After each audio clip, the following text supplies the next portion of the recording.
आज के वीडियो में हम अध्ययन करेंगे दूसरे चैप्टर में अम्ल और क्षार के सामान्य गुणों के बारे में। पिछले वीडियो में आपको बताया गया था।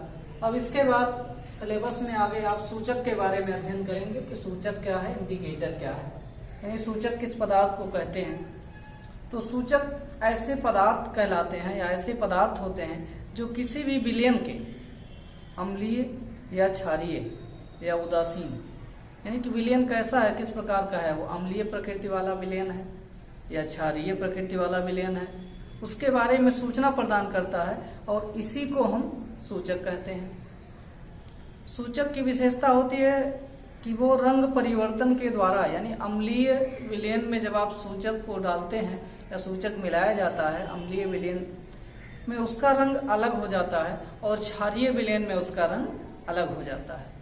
यानी इसी आधार पे आप ये जान पाते हैं कि विलयन अम्लीय प्रकृति का है या क्षारीय प्रकृति का है। तो इसी को सूचक कहते हैं, यानी कि जो भी हमें विलयन की अम्लीय या क्षारीय प्रकृति के बारे में सूचना प्रदान करता है उसी को सूचक कहते हैं। और इसका भिन्न भिन्न पीएच मान वाले विलयनों में, यानी अम्लीय और क्षारीय विलयन में रंग अलग अलग होता है।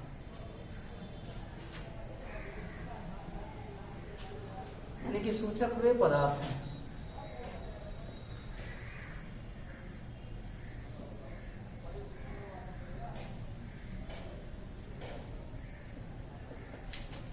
जिनका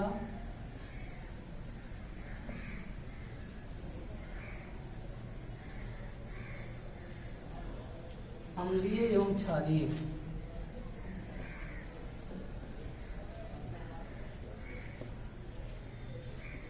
विलयन में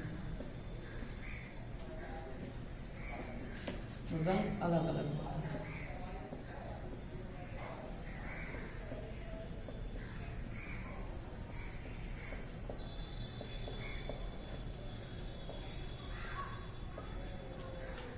ऐसे पदार्थों को हम सूचक कहते हैं।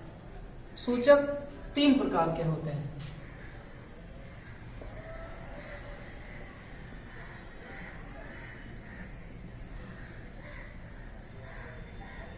पहला है प्राकृतिक सूचक।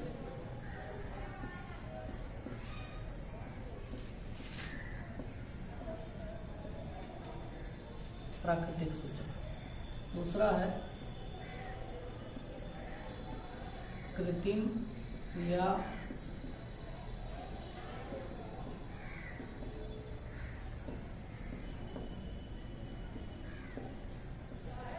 संश्लेषित सूचक। और तीसरा है गंधीय सूचक।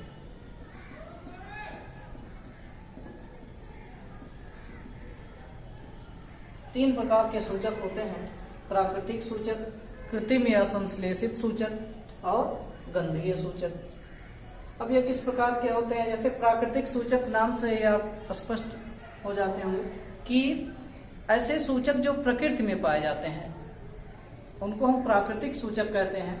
उदाहरण के लिए प्राकृतिक सूचक का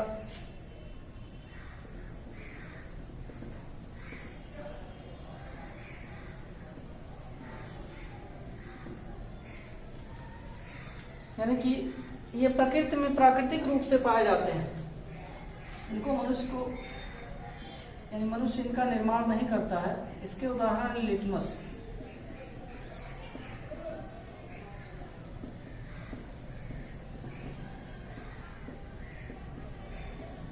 लिटमस पेपर है, हल्दी है, ये सब प्राकृतिक सूचक के उदाहरण हैं, यानी ये प्रकृति में पाए जाते हैं।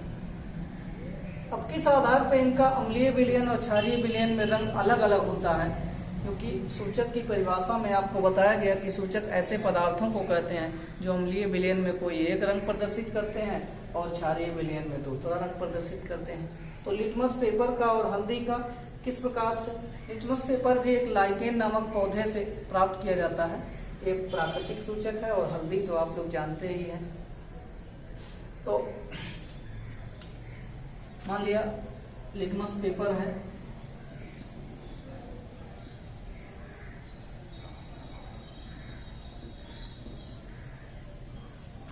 इसका अम्लीय विलयन में मात्रा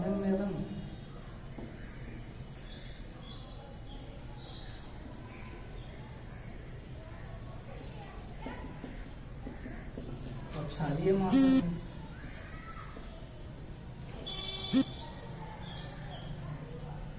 आप जानते हैं लिटमस पेपर के बारे में आपको बताया गया है कि अम्लीय माध्यम में लिटमस पेपर का रंग जो होता है वो लाल होता है, यानी अम्ल जो होते हैं वो नीले लिटमस पेपर को लाल कर देते हैं, और क्षारीय माध्यम में इसका रंग नीला हो जाता है, यानी दोनों माध्यमों में रंग अलग अलग हो जाता है।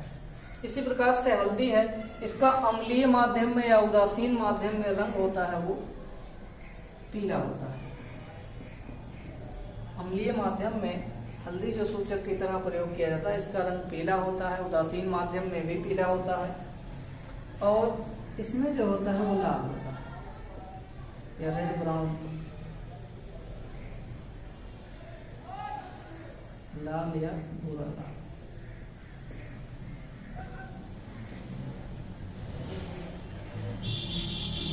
तो इस प्रकार से हमको यह स्पष्ट हो जाता है कि अम्लीय माध्यम में लिटमस का अलग रंग, क्षारीय माध्यम में नीला रंग प्रदर्शित करता है, और हल्दी का अम्लीय या उदासीन माध्यम में पीला रंग और क्षारीय माध्यम में भूरा या लाल रंग प्रदर्शित करता है।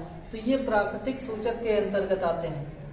अब इसके बाद बात करते हैं कृत्रिम या संश्लेषित सूचक की। कृत्रिम या संश्लेषित सूचक कौन से हैं?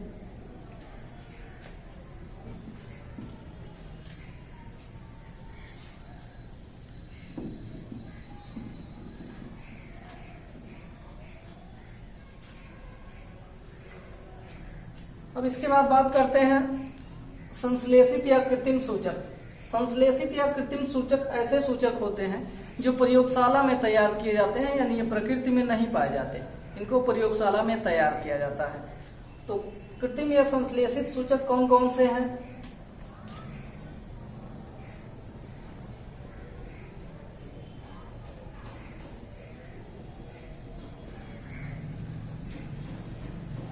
कृत्रिम सूचक के अंतर्गत आता है मेथिल ऑरेंज,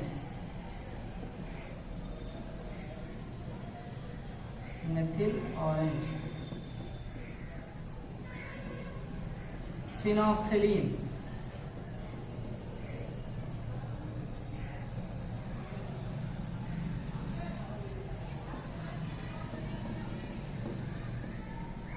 मेथिल ऑरेंज, फिनोफ्थेलीन, और ये सब संश्लेषित सूचक के अंतर्गत आते हैं। अब इनका अम्लीय विलयन में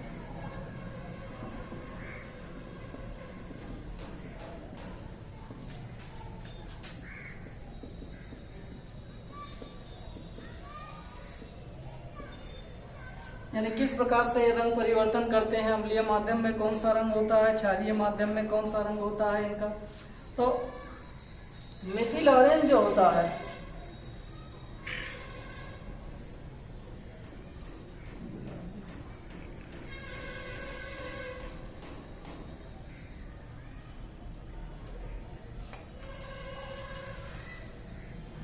मेथिल ऑरेंज का अम्लीय विलयन में गुलाबी रंग होता है, और क्षारीय माध्यम में जो रंग होता है वो होता है पीला। मेथिल ऑरेंज का अम्लीय माध्यम में रंग गुलाबी और क्षारीय माध्यम में पीला रंग प्रदर्शित करता है। इसी प्रकार से फिनोफ्थेलीन है, अम्लीय माध्यम में ये रंगहीन होता है, कोई रंग प्रदर्शित नहीं करता है, लेकिन क्षारीय माध्यम में कैसा रंग प्रदर्शित करता है, गुलाबी रंग प्रदर्शित करता है। तो कृत्रिम सूचक मेथिल ऑरेंज, फिनोफ्थेलीन ये सब है, यानी अम्लीय माध्यम में मेथिल ऑरेंज का रंग गुलाबी और क्षारीय माध्यम में पीला हो जाता है। इसी प्रकार से फिनोफ्थेलीन का अम्लीय माध्यम में कोई रंग प्रदर्शित नहीं होता है, लेकिन क्षारीय माध्यम में रंग गुलाबी हो जाता है। अब इसके बाद बात करते हैं तीसरे नंबर की गंधीय सूचक के बारे में। गंधीय सूचक क्या है?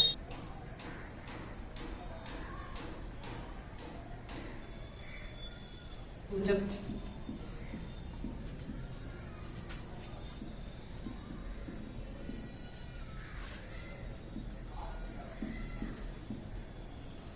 गंधीय सूचक तीसरा है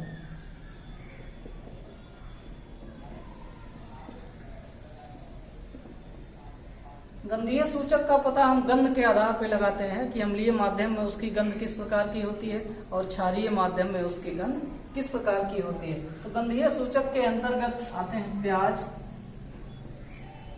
वेनिला, लौंग का तेल,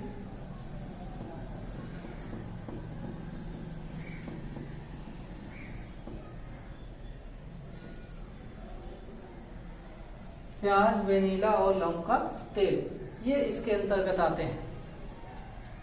प्याज अम्लीय माध्यम में प्याज की एक विशेष प्रकार की ऐसे गंध होती है, तीव्र गंध होती है प्याज की। तो जब इसको अम्लीय माध्यम में डुबोते हैं तो अम्लीय माध्यम में प्याज को डुबोने पर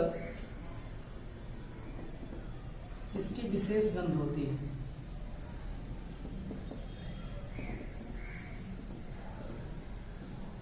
गंध युक्त होता है, लेकिन क्षारीय माध्यम में अगर डुबोते हैं तो इसकी कोई गंध नहीं होती, गंध समाप्त हो जाती है। यानी क्षारीय माध्यम में प्याज की गंध समाप्त हो जाती है, जबकि अम्लीय माध्यम में प्याज की गंध स्पष्ट पता चलती है। इसी प्रकार वेनिला भी एक प्रकार का गंधीय सूचक है। अम्लीय माध्यम में यह भी गंध युक्त होता है और क्षारीय माध्यम में इसमें कोई गंध नहीं पाई जाती। यानी इसमें भी क्षारीय माध्यम में कोई गंध नहीं पाई जाती। तो इस प्रकार से ये गंधीय सूचक हैं, इनके गंध के आधार पर हम पता लगाते हैं कि कौन सा माध्यम अम्लीय है और कौन सा माध्यम क्षारीय है।